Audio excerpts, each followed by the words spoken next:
يا دارة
xiriiraha qaxootiga ee Dadaab gaar ahaan xerada Dagahaley ee dalka Kenya ayaa maanta waxaa ka dhacay mudaharaad ballaaran horjeedo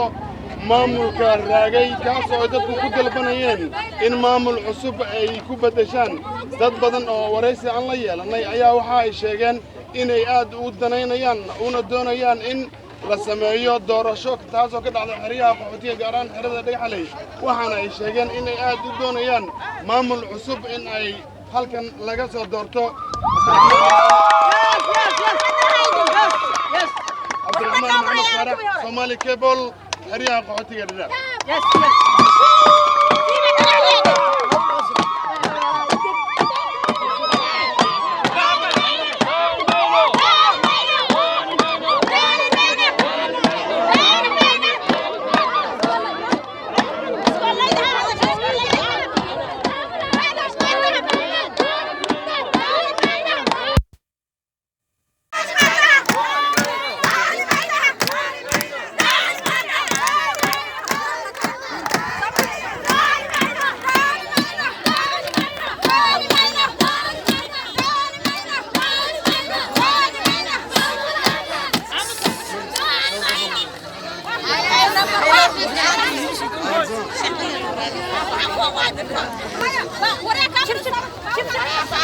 هذا